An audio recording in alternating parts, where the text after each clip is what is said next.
Hello, Maggie. Hey, how are you? I am good today. I am good. I am, for those of you who are just joining us here on the Pointing It Out podcast on YouTube, I am Megan Holmes, and I'm usually at my store, which is just outside of the city of St. Louis. But today I'm filming at home because it's very nice and quiet here. But together with my pal, Melissa MacLeod, who is not doing this interview, but she does some of them, we started this Pointing It Out podcast. I think we decided so we're in 23. It was sometime during 2020. And so we've been doing this for almost 3 years now.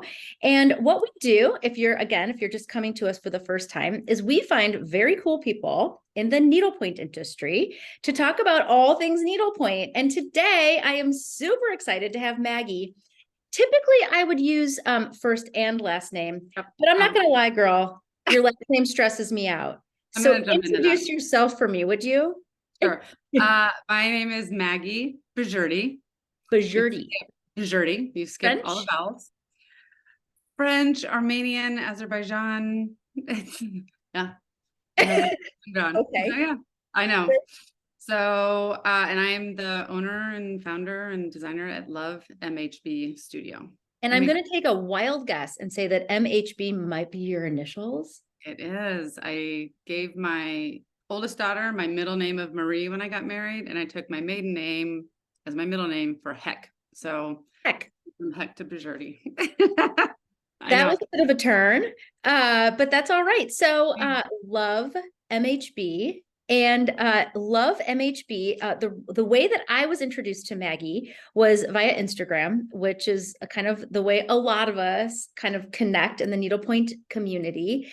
But I had the really great opportunity to talk to Maggie more in depth at both of our first market as exhibitors. And so, gosh, was that about a month ago now? Yeah. I'm trying to remember. Yes. Right about 4 weeks ago. So you started exhibiting at just as, by the way, a wholesale only designer, which thank you as a brick and mortar owner myself, we definitely appreciate that. But let's talk more about sort of your needlepoint journey. Doesn't that sound serious? So when did you start needlepointing, or do you needlepoint? I guess not all. Oh, I do. I was gonna say not all needlepoint designers actually needlepoint, but so you do. I do You do needlepoint. actually needlepoint. I started. Let's see. I grew up in Kansas, in Lawrence, University of Kansas, and Rah Midwest, go rock chalk. Rock chalk Jayhawk. So my mom actually owned a needlepoint store decades ago, decades. And for me, it was short-lived. I know that she owned it longer than I knew about, but as a kid, I only have like little flashes of it. So I did learn to needlepoint at a young age, but I really didn't like it. I gravitated to cross stitch because the canvases that I was learning on as a kid, they weren't stitch painted or hand painted, so like I wanted to make the right stitch in the right place and I couldn't do it. And I just, whatever. Whereas in counted cross stitch, it's very precise. That's on me. Yeah. That's on me if I make a bad stitch. That's right. I did that forever. Her store had needlepoint and cross stitch and quilting, like a lot of fabric. And so we need to back up because I have a sneaking suspicion that some of the people watching might actually predate us in the needlepoint industry and may actually know a little bit more about your mother's store. So what was it called? It was called Stitch On. And it was on Mass Street, on like the main street, and downtown Lawrence, Kansas. And so what approximate was that in the 70s? 80s. No, it's probably 80s, early 80s. Okay. And I want to say, I mean, it's still around, but not as a storefront anymore. She sold it to, her name is Leslie, who ran it in the same location for a number of years. I mean, really until maybe the last 5 years or so. And now I think they closed the store, weren't paying rent, and are running it out of maybe her home or like a home studio. But I'm not sure I think they really gravitated and went more toward quilting. I'm not sure though. I know they sell, yeah. That's okay. This is not about your mom or your mother's story. Just know that this will be of interest to some of our viewers. So thanks for indulging us. But that's so interesting. So you are about what age when your mom I want to say, let's see, because I have, you always put your initials and date in the corner of, right, as of cross stitch. And So you do in cross stitch. You don't always in needlepoint, but we should, no, right? I know. I have everything that I have finished. I have my initials and date on the back so that I know, because my mom did the same. And it's fun to look back and be like, oh my gosh, I stitched this. Like I have a pillow from 1978 and like wonderful things. So I want to say she still had it in like 85. And I was born in 78. So like, I think I started stitching around 7. Okay. That's good. My Yeah. daughter is 10 and she's just really getting the hang of it and is Yeah. liking it. So, I think and we kind of cross stitch is harder than needle. It's just hard. And it's funny. My mom did frame a lot of things of ours because I have 2 younger sisters, and over the years, and there is one that she framed, and I wanted to ask her if she knew that there was a mistake, because like the curves of the 3, one's like, like I must adjust a stitch, but I love that she did that, because like mistakes happen, and it's still, it was a good experience. Like I didn't do that like again, like it taught me how to do it. So You didn't love that the forever. needle. Pardon me, go ahead. I'm sorry. No, I did the cross stitch forever. Really until like the past 5 years. So you started cross stitching, you grew up and went to college in Kansas. I did. You stayed in Kansas? I had an internship my senior year, where at the J school you could preference, I don't know, one of like 10 or 12 cities, and they would coordinate an internship with an alumni over the winter break. And I don't know why, but I preferenced New York City and got it, and went to New York City for 2 weeks, my senior year. And when I came back, I finished my journalism degree and had a French credit to do in the summer. And one of my friends who had moved to New York, her roommate had gotten transferred to London. And she's like, I have a spot open in my apartment. I was like, well, I don't know anybody else, like anybody anywhere else with work. My work experience was here, even though it was like 2 weeks. So I was like, okay, go. And so I moved there. I think I'd be there for a year or 2 to get some great New York City experience and move back to the Midwest. And then after a year, September 11th happened. And 2 months after that, I met my husband. Wow. And so by the way, we have that connection. So I have a journalism degree as well. And I graduated just after 9/11. Okay. And but anyway, so I'm feeling like we're like kind of vibing here with the same experience. But so what did you do with your journalism degree, or did you? I really didn't. I did. A little bit. It got me to New York City. Like at the time we joked that like I moved to the city in 2000, and they were just like handing out jobs. Like, oh, you can work, like here's a job. What you don't like that one, here's another one. Like, so I got a job within 2 weeks of being in the city. And it was an editorial, and I was medical editorial. I don't even know, whatever, it was a paying job. Right. And that led me to kind of working on marketing materials within time Cork Express. And I knew how to do that even from editorial because of my journalism degree. And so I started playing with that and really enjoyed the design part of it. So then I went back to school at night at Parsons for graphic design. Nice. And worked during the day. And it was a very tiring couple of years. Yeah. But, it was but if you're anything like me, you had way more energy back at that time. I had 20 plus years ago, right? my time was my own. All of it. Exactly right.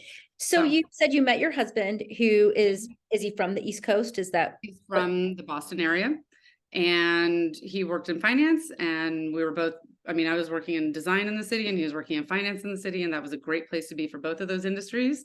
Yep. And we just kind of lost track of time and got married there and had our kids there, and then moved out to Connecticut. COVID broke me, like having kids in the city. So we moved out here almost 3 years ago with my oldest was 13 or 14 at the time. Okay, so I was about to say, so you're coming to us from your studio in somewhere in Connecticut. Yep. And so you just said your child was 13. So did you have your children? No, so now I have a sophomore in high school and an 8th grader. So Okay. next year I have both of them back at the same school. So at some point, it sounds like perhaps you walked away from those both either journalism jobs or did you ever have an actual graphic design job? Okay, all right. Yes. So once I left Parsons, I interned at Teen Vogue and then was hired freelance there for a little bit. And then my instructor at Parsons was a designer at Martha Stewart. And so he recruited me over there from Teen Vogue, and I worked at Martha Stewart on Everyday Food magazine. It was a little digest magazine. It was my favorite thing ever. And it was just funny. I think he was over at my apartment. Like we had a holiday party and I just had them all lined up before I started working for him. And he was like, oh my God, this is such a niche magazine. Why do you have all of them? I was like, I love them. They're so cute. And so he hired me there and I worked there until I got pregnant. And then when I had my daughter, I left. My husband had a very long, high stress job that would not likely allow both of us to work. Gotcha. So do you like to cook, or was that just I love to cook. Okay. Yeah, it was everything coming together, like graphic design and editorial and cooking. Like at our office, my office was like just down the hallway from the test kitchen. It was, oh man, I was gonna say, so what a time to be alive. You didn't just think the book was cute, you also enjoyed using it. So there's yeah. And it was because it was super user friendly for like, I mean, I was late 20s, early 30s. So I didn't really know how to cook that well. And I just thought it was like, okay, I can do this. And they made it very easy. Awesome. So you stayed at home with your children. Did you do any work or volunteering, or did you do anything? Not really. What? Like, which is a lot of work in itself. What's that? Raising kids is a lot of work in and of itself. So it was. And in the city, it's very, one of my friends was like, it's very physical. I was like, yes, it is. Because you have like one kid strapped to you, one in the stroller, and you're getting on the bus and you have the groceries. And yes, but I designed all their birthday invitations, anything that the school needed, like stickers for teacher appreciation. Like I tried to justify keeping my InDesign and Creative Suite. Okay. So that's interesting. So you have all of that. So you are doing some designing, and then at all during this time, are you picking up needlepoint, or? I'm still cross stitching. Okay. And cross stitching like with my chart and my hoop in the radiology department, getting my sonogram. I didn't know there was an easier way. Well, easier, but not less expensive. That's what I always tell people. I'm like, cross stitch is great. And I like it for a lot of reasons. I think it expands your brain. It's a little harder, but needlepoint is like the luxury needlecraft. Yes. It's all pretty much done for you. And then you put the stitches on top. So, so you're still doing needlework. And then, so how do you stumble into creating needlepoint canvases? Well, so with my graphic design degree and being home with the girls, I thought for a little bit that I might design cross stitch and do some other things, like, because at this point, like my entire life has been on a grid. Like I've done I've worked on a grid forever. And so I don't know. So wait, hold on. I want to tease that out for just a second. So even, I don't know if people might not understand this, but even designing magazine in boxes, right? Text boxes, graphic boxes, like yeah. So you're doing that forever. Your whole life has been in a box, Maggie. In a box. On canvas now. Yeah. So I kind of got to a point with cross stitch where I wasn't seeing anything modern and new. There are some lovely designers, and I just kind of felt like I'd run the gamut with that. And so I think I was searching up like modern cross stitch or something on Google, and a kit from Unwind Studio came up. That was I have it. It's horribly warped, but it's like the oranges. We're just like, oh, I wonder. Okay, I'll try it because it's needlepoint, but like I'll try it because it's a kit. It's all done for me, and I think it was like $60, which is. That's a nice price point. Easy mistakes are easy to make at that price point. So I tried that and just took it everywhere. You know, it was just like, I can do this. This is fantastic. It's so portable. I could do it stitching in line, waiting for the kids during PT for my, like, it was great. And so I was like, oh, and the more I looked at it and did it, I was like, I could probably design some new stuff. Like, because I want to see, I mean, I have a notebook full of like, once I went down the rabbit hole of needlepoint design, you know, writing out all the designers that like, who carries this and who designs like this, because it was a totally new world to me that I didn't know who any of the players were at all. Any of the designers, stores, fibers, like, Yeah. it's a thing. So I'm sorry, maybe we already just covered this, but so how long ago was that when you got the unwind kit? Like, are we talking 5 years? Like 2 years ago. 2 years ago. Okay. After we moved out here. Okay. Okay. Right after COVID is what you were saying. Yeah, right yeah. During. Yeah. Yeah. I did not pick, I actually did not pick it up during COVID. It didn't, yeah, I don't know. I think you're one of, I don't know, 0. I know. I was too busy like doing in-home gymnastics with my daughters on their Zoom right? calls. And running like school. I know, I get it. I get it. No, I'm left that out. I don't even remember. I feel like of all the people I've interviewed and anybody who has picked up needlepoint in any recent past, it's been, I picked it up because I was bored during COVID. So it's kind of refreshing to hear, Maggie, that you did not. I did not. I didn't, wasn't even on my radar at all. So I picked it up out here. So you find this unwind kit, you start kind of the wheels start turning. And so we are only 2 years from that point. So tell me the rest of the story. So you try to design. So then I started, I mean, I didn't know about MacStitch yet. So I was kind of looking at trying to figure out how I could do it in software. And I was really thinking of like, well, I could make a grid in like InDesign or Photoshop, you know, and start like plotting things. But I'd always done cross stitch on graph paper. So I want to back up there because our audience for this podcast is kind of vast and it's not all full of people who are familiar with the technology related to designing needlepoint. And so what Maggie's talking about is that there are some design platforms that allow designers to kind of like, I don't know how to say it, like click your way through a design, right? Like sort of little squares.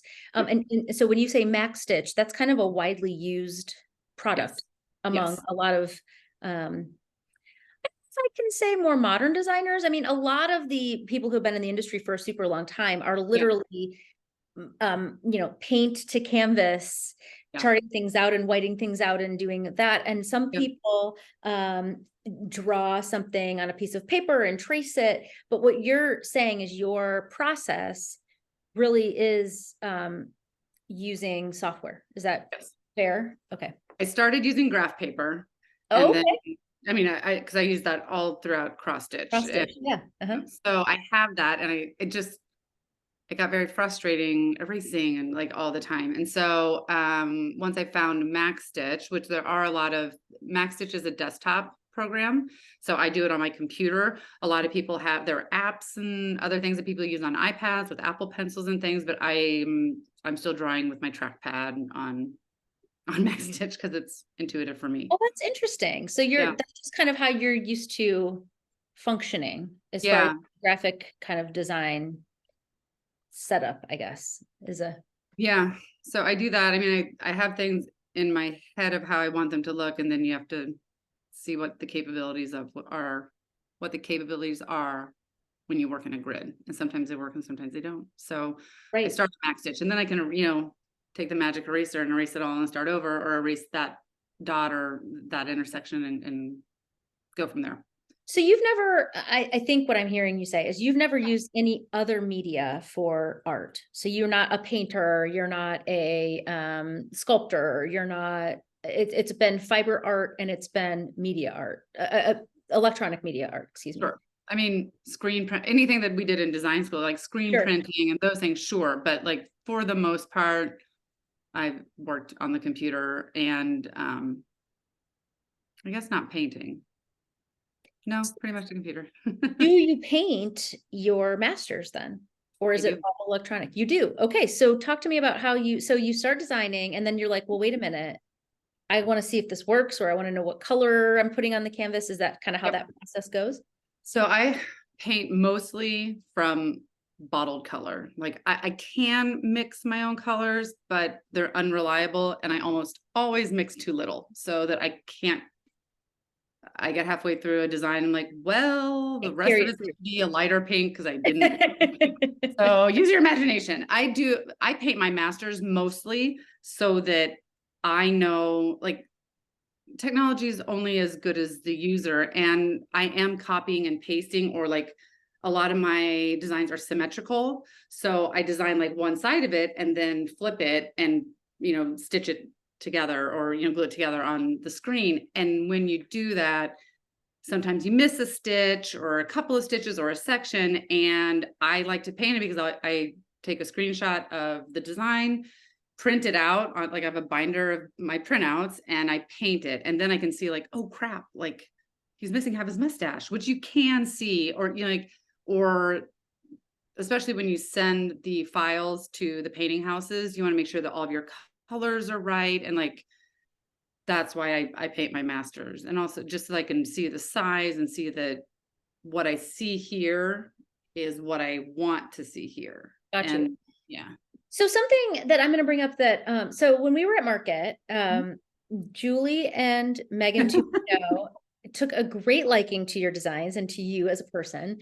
And they came back and they were so excited about all your work. And something that one of them said, I guess you must have said to them, which is you actually purposefully used, I don't want to say limited color, but a palette that works for multiple designs, because then a person could have that color in their stash and stitch multiple of your designs. Am I telling that story quickly? Yeah, absolutely. So all of my Christmas rounds were designed within probably a 10 to 15 color palette, because I think one of the things that turned me off also from needlepoint initially, like when I was a kid, was I think my mother calls it like color tension, where like there are three purples right next to each other in an intersection. Oh. It's just like, no. Like shading is what yes, I would shading. Shading. I'm not your shading girl. It's not my wheelhouse at all. So I want marked lines. And so with the color palette, I really wanted you to have, what red do you like? And that's actually how I approach the design in general. When I go to color match a canvas, when I buy my friends' canvases, I'm going to pick the teal that I like, not the one that if I hold next to the canvas is an exact match. Like I like, and I know that not all stitchers like that. And there's a little bit of frustration because they want it to be the right way, and there really is no right way, right? And so I thought that if you could pick a pink that you liked, a red that you liked, a light blue that you liked, and a navy, like something, because it could be Admiral, or it could be classic, or it could be something else. But if you bought those 15 skeins, you could stitch all of the rounds, because also like the rounds, you don't need a whole skein. You don't need a full skein, correct? Yeah. Oh, I just thought that. And then when they're hanging together, they all look nice together, and they play off of each other. So that was the intention there. I think that's really interesting. And so are you going to kind of continue designing that way, do you think? Or are you going to? Yes and no. I don't know. I think about it from an inventory standpoint also, of like how many different versions of one thing is reasonable for me to carry. Well, sure. And then so you're kind of, I think what I know of your line is pretty like Christmas heavy, but what if you want to get into Halloween? Well, all of a sudden you're going to have to introduce an orange, I guess. Oh, yeah. Oh, no, my entire line is not all within a couple of skeins. It is just Christmas. And just really Christmas. I got you. Okay. That clarifies that point then. Got it. So you're developing inspiration from where? From things that you thought were missing, or like things that you just like, or where? So for example, your nutcrackers are darling, and they truly are. Do you have one? Do you have one for us to pull one over in case? Yeah. Oh my God, he's so cute because I'm obsessed with his little mustache. Oh, he's so cute. And so, so you have him and then a friend, and then they're also smaller in rounds too, correct? Yes. Yep. So, and honestly, there's a lot of needlepoint designs out there. There are a lot of nutcrackers out there, but yours do look to me a little different, which I think is great. It's fresh. And so what did you see something? Did you just have them in your head? Like, where did you find these? With the nutcrackers and just in general, like Well, I used to, I mean, and I still do, like, I do get a lot of inspiration from things I see on Pinterest or out shopping. We have a gorgeous store, Terrain, which is part of like anthropology, but it's like their plant thing. Yes. And I would say that my husband and I still share an Apple ID, like for another like 2 weeks. And I think he's like counting the days so that he does not have to share my camera roll because it's obnoxious. It's really, but everything I see, like whether it's a color palette or how this, like, I'm probably mostly drawn to a lot of Scandinavian design as well. I can And see that. clean lines, limited color palettes, like, because when I started needlepointing, and really until recently, I would say the market pushed me to be a very decorative stitcher. But prior to that, I was just getting like basket weave down. Yeah. And I really, I get frustrated when there's too much in what I think is too much compensation, because I really want like a good amount of space to open it up and do some fun stitches. And when I'm constantly, I will say that I do a lot of typography. So it's kind of like shame on me. Like I say that, but also you're going to compensate around a bunch of letters for me. Yes. So I get a lot of inspiration from things I see, and whether it's online or out in nature. And then within the design world, and even as a graphic designer, typography is just something that I've absolutely loved since the beginning of time. Mm-hmm.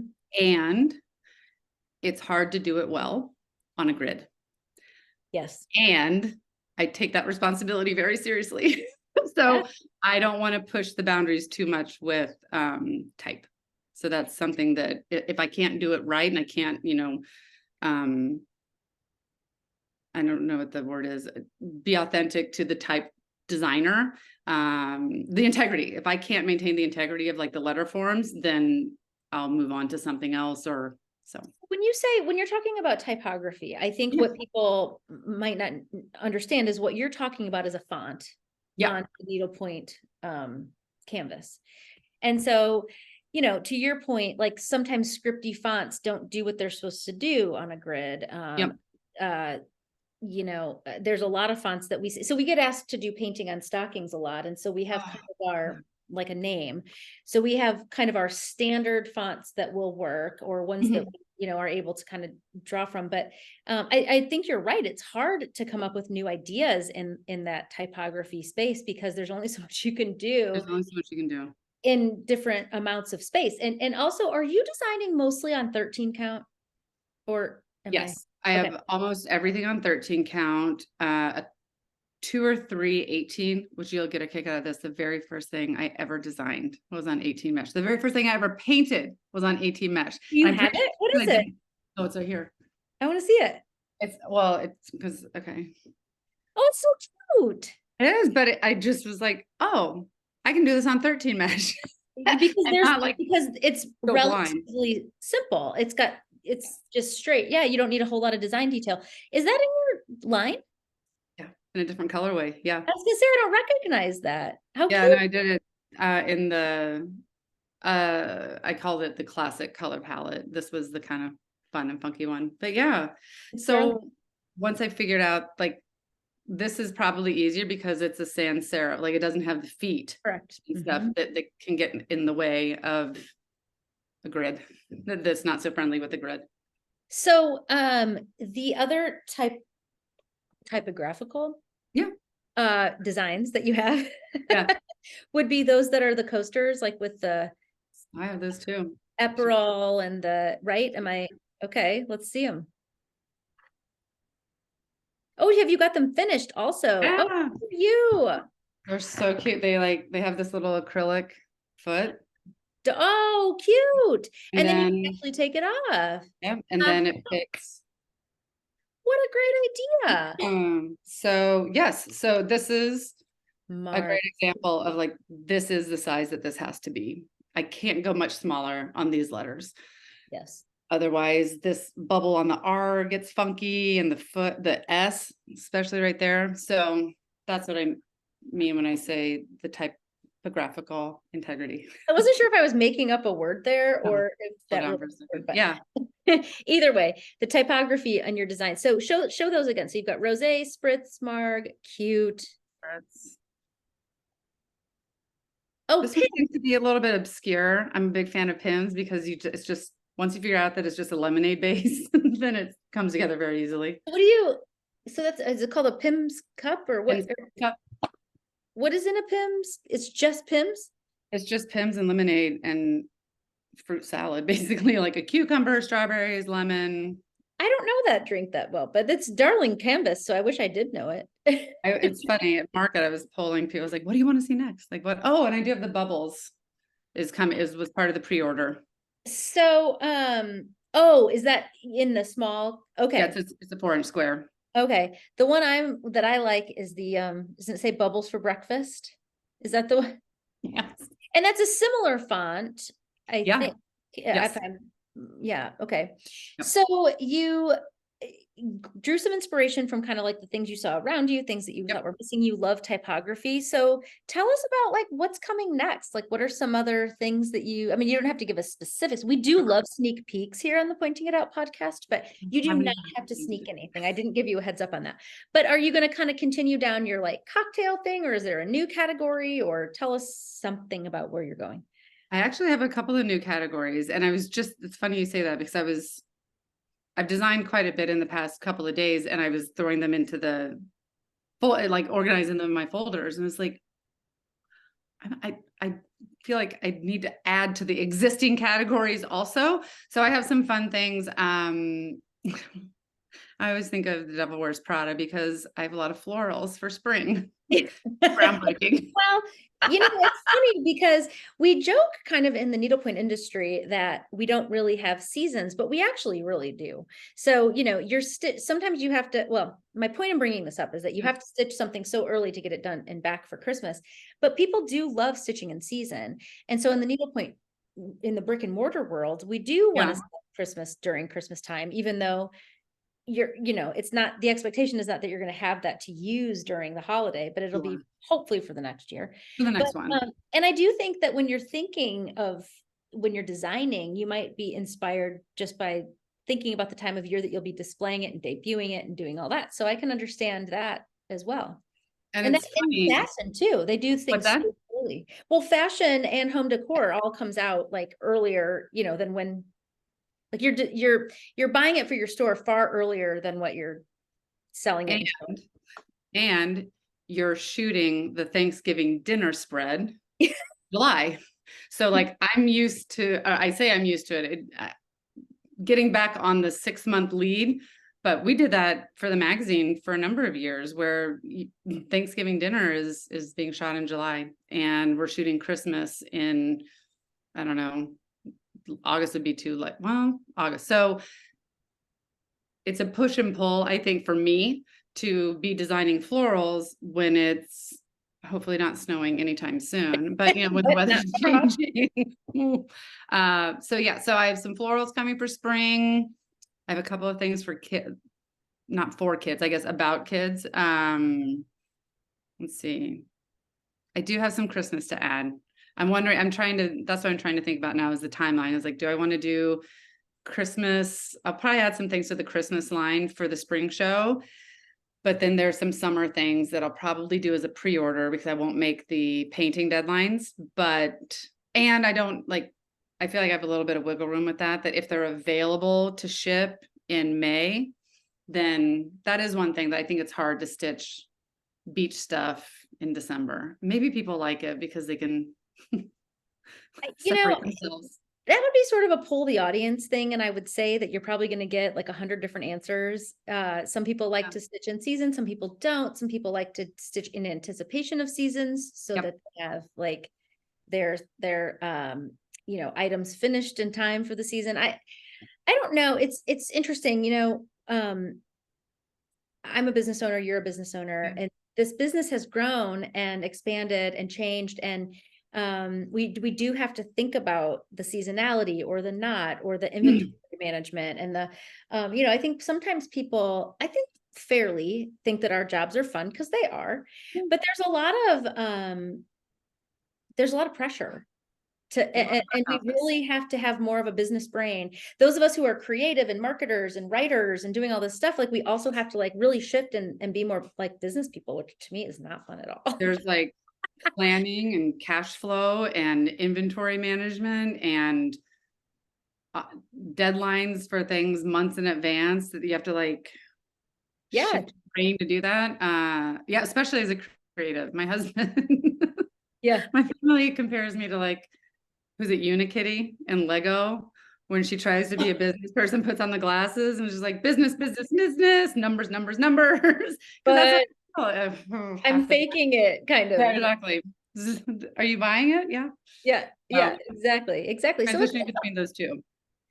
Well, I think you're doing a good job. I mean, you were able to come to market with a pretty great catalog, I guess, of items. And I think, was it exciting for you to meet? You probably hadn't met a lot of people in the industry. Am I wrong about that, or right? Or... No, and that's so when I was in the city, Rita's Needlepoint was where I went to go. I mean, the first probably 10 years in the city, we didn't have a Michael's. Like I didn't have anywhere to go buy DMC floss. So I had gone to Rita's a little bit. But then when we moved out here, the Enriched Stitch is my local needlepoint store. And we do have quite a few, but like you're only in there a little bit and out. And all the designers and I chat just regarding what a solitary existence or business this can be, especially starting out when you don't know people. Like DMs and Instagram has been wonderful, but there's a very big difference between seeing people face to face, getting to continue conversations in person, and kind of set some of those collaborations or exclusives, or just how the hell do you run a payment, you guys? Like base level business here. So that was by far, I mean, aside from the sales and recouping some of your inventory costs, that was by far the best part. And what I'm really looking forward to in Charlotte is an expanded, I hope, exhibitor list. Because unless you're within like probably a 30-40 minute radius, we don't really see each other. The same thing with the store owners now. I mean, the industry is small, but it's also isolating is what you're getting at. Yes. And, so many of us, I have been fortunate enough to grow my business to the point of not having to work by myself. I've been able to hire more people, but in the design world, you're just sitting at a desk, where you are, like you're working and living in that space that you're at right now. Yes. And to your point, I'm a girl, I like technology, but it only goes so far for me, especially as a journalist, person who's like, I'm ignited by people and ideas and thoughts, and I can't sit in front of the screen. And so COVID was really rough for me. Yeah. And so I think it's so nice now that we're all getting in person, to be in person with our markets and things. And so it's as much an opportunity to make sales, to your point, as it is to do some networking. And like any industry, there's competition, but we're also like, don't you have a canvas that says a rising tide raises all boats? Is that you're so close? A rising tide lifts all boats. Excuse me. That's isn't it JFK? Okay. Yeah. And so I think that's campuses. Sorry, say it again. No, I have two designs that say that. One with the flag, one with the nautical flags, and one that's just really beautiful type, because it is a small industry. And I mean, I just like the quote, but I thought it was a poignant thing to keep in mind. I think it's important for everyone to keep in mind, but particularly in an industry like ours, which again can have some isolated people. And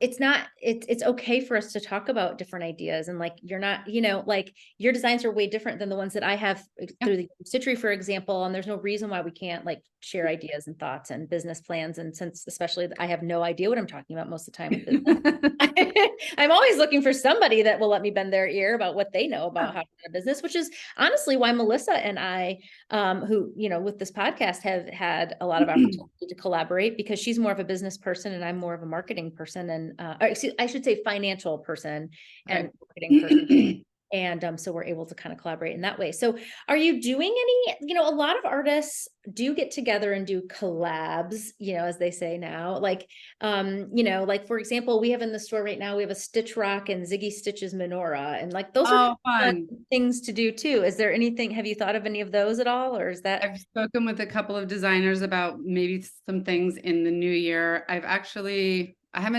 We haven't moved forward with any of the collabs, but I've gotten to do a couple of exclusives for a couple of stores that I'm working on, which is fun. And that actually was something that came up at market as well, was we should do something. And that's really like that. Our styles are similar, but different. And it could be really fun to do this together. And then that, pulls you out of the isolating part where let's jump on a Zoom and you want to get together and do this. And those are fun things. It is fun. So speaking of that, I think I mentioned to you that to keep gingham in the brain for the nutcrackers. I think I did say that. But in the meantime, the two chair people of your fan club, Julie and Maggie, we know, are going to do a stitch along with, I think you were calling them Nutcracker A and Nutcracker B. I was, because I couldn't figure out how to, I didn't know if they should have names or like 1A, because this is a series that I will add to every year. Like I will have a new Nutcracker, at least one every year. And so I just started with A and B until I got further down the road. But well, that wasn't good enough for my shop girls. And so they've now named them, is it Archie and Barnaby? Archie and Barnaby. I think we might have like a Charlie and Say, whether you like it or not, we will be calling them Archie and Barnaby because we're going to do a stitch along. And the girls are that's not the right way. The two women who have picked up your designs and are in charge at our shop, we're going to do a stitch along. So we're really excited about that. But I also know you're starting with doing like trunk shows. You're going to be in a lot of shops and in a lot of people's faces here coming up, right? Yeah, I hope you all are ready for that. I am. My current trunk show is at the Red Thread Atelier. Oh, nice. Is she nearby you? She is. I mean, yes, she's a drive, not a flight. Vaughn. Okay. Yes. Vaughn's close enough. The Wool and the Floss in December. Very good. And I am booked for all of 2024 and 3 or 4 months of 25. Good for you. Yeah, that's so awesome. And I need to post that. I'll get something up on the feed with my schedule, because I was just thinking yesterday, I was like, oh, if I was going to ask for a gift card, I might need to, with the holidays, like get all the gift cards and here's where I'll be next year if you want to not do a no buy month, but just to use my gift card month or whatever. That's a great idea. That's a great idea. I love that idea. Yeah. Let us know where they are. And I mean, you guys in March, is that right? Girl, I don't know what I'm doing next week. I think it's March. I remember thinking they'll have my pre-orders. Like you guys will have all the things from market as not pre-orders anymore, but as part of the Love that. That's awesome. Yeah. So is there anything else? I mean, I just feel like you're just getting started. This is a lot of fun. You're like, I love the inspiration. Is there anything else that we haven't touched on that you want to tell us about your business? Or I'm like, let's see. This was supposed to be like a fun, and it is fun. Like I'm having the time of my life, actually. It's really fun to re-enter the workforce, especially with kids in high school and middle school, and especially girls. Like I've been home with them for over a decade, and they're wonderful cheerleaders and happy to see mom doing stuff. And it's fun to be able to do this stuff. It definitely did start as like, let me see if I can paint a few canvases and see what happens. And it went from that to like full-time going to trade shows for 5 days and buying Villa Putty on Amazon. So one question I have, so you said you were not particularly interested in needlepoint. How about your daughters? It's funny. My younger one has, like, in moments of absolute gut-wrenching boredom, like, and like, what's that? I would love to be bored right now. Yeah. It's like, so we have like a couple of like half-finished 2x2 projects, which is fine. My older one is and actually the young one is 2. I don't envy kids going to school and all the things these days. So finding time in between academics and sports and TikTok. We have a full roster of activities, but neither one of them are super into it, but they're very good cheerleaders. They're good at the sideline. I love it. So tell me, I have a couple other questions for you. I used to do this where I would do like a fire, like a rapid fire. I wasn't prepared for that today, but I do have a couple questions for you. So what are you stitching right now? Are you stitching anybody else's designs or just your own? I am. I'm stitching, let's see, I have a clutch from Initial K, like an EXO, it's what her pink one. I just finished Prep Setter's the good old days, little pennant. I very rarely stitch 18 mesh. It's funny, which I have like plenty in my stash because like I do look at needlepoint canvases like kind of like pieces of art or things that are just beautiful that I want to have around and may or may not get to stitching them. I have Mopsy's Barbie Land. Oh, cute. Yeah, ready, like pulled out, ready to take to the Enriched Stitch tomorrow and kit that. That's on 18 counts. You're gonna have to get all the thread for that one. Exactly. Oh. Okay, so preference is 13 count. It sounds like you do not discriminate when it comes to other people's designs. You've got a host of other designs. How about on bars or off bars? I'm an on bars girl unless it's super big. And I think that comes from stitching on a hoop for so many years. But I was going to say, yeah, it's almost necessary in cross stitch to be able to keep your place. Yeah. It's not necessary in needlepoint, but there is something delightful about being on bars. But I will say there's also something delightful on being off bars and just kind of scooping away. So I think I looked that unwind canvas. I didn't stitch on bars. I didn't know that was an option. And I also didn't know how to do basket weave properly. So when I tell you that stitching off bars, my canvas looks like that, like I don't think it can be blocked. It's that bad. So that taught me that maybe I'm not so adept at stitching off bars. Well, maybe it's getting better. If it's all full, there's a chance. There's a chance. So I'm not going to tell you we can't do it, but somebody talented out there may be able to. Well, this is super fun, and I'm looking forward to seeing, where your art takes you in the coming years. And I think there's a lot ahead of you, Maggie. So excited to have you in the industry. And thank you, Megan. Yeah, thanks for being with us here today. This has been super fun. Well, thank you for all of your support and all of your kind words and all of your advice. And I appreciate our chit chats as well. It's very nice. Absolutely. All right. So if you're joining us now here and just watching this great, watching on YouTube, listening on a podcast, perhaps another platform, but be sure to subscribe. So if you hit the subscribe button on YouTube, that'll help you get notification when we have another episode that drops. And if you are listening to us on a podcast platform, be sure to follow us so that you can, again, get information about what's coming up. And you can also find us on Instagram at I almost said STL Needlepoint. Oh my goodness. We are Pointing It Out podcast on Instagram. So have a great afternoon. Thank you, Maggie, for your time. And we will so much. See you again soon.